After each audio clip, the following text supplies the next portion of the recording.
اپنی زندگی کو انہوں نے صحیح مصرف میں استعمال کیا. کھانا تھوڑا سا کم کر دے، جتنا کھانا زیادہ ہوگا اتنا ہی آدمی فضولیات میں، لغویات میں.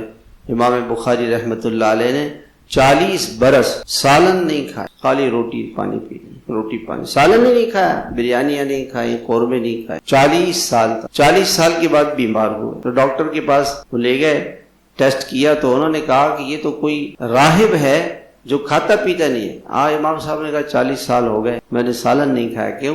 سالن میں مرچی ہوتی ہیں، گھی ہوتا ہے، اور اس میں جب اس کو آدمی سالن کھاتا ہے پیاس لگتی ہے تو پانی پیتا ہے، تو پانی زیادہ پیتا ہے تو نیند زیادہ آتی ہے. اور ساری رات میں نے بخاری شریف لکھنی ہوتی ہے، حدیثیں لکھنی ہوتی ہیں.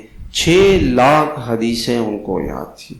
6 لاکھ حدیث. ان کے شاگرد کہتے کہ ایک رات میں نے ان کے ساتھ گزاری.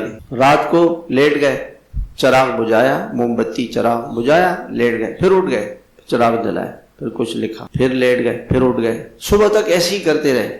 پھر اٹھ کے تہجد پڑھی، سوئے نہیں ساری رات. میں نے کہا حضرت آپ رات کو سوئے نہیں؟ کہنے لگے میں جب لیٹتا تو مجھے حضور صلی اللہ علیہ وسلم کی کوئی حدیث یاد آتی کہ جی فلاں استاد سے میں نے یہ حدیث پڑھی تھی. میں نے کہا پتہ نہیں صبح کیا ہوگا، اس کو لکھ لیا. پھر لیٹا، پھر کوئی حدیث یاد آتی. ایسے ساری رات جاگ کر کے انہوں نے 40 سال سالن نہیں کھایا. اور ایک جگہ پہ گئے، اس زمانے میں ایسے مدرسوں کے اندر مطبخ کھانے یہ نہیں ہوتے تھے. استاد صاحب کسی درخت کے نیچے کسی مسجد میں بیٹھ کے حدیثیں پڑھاتے تھے.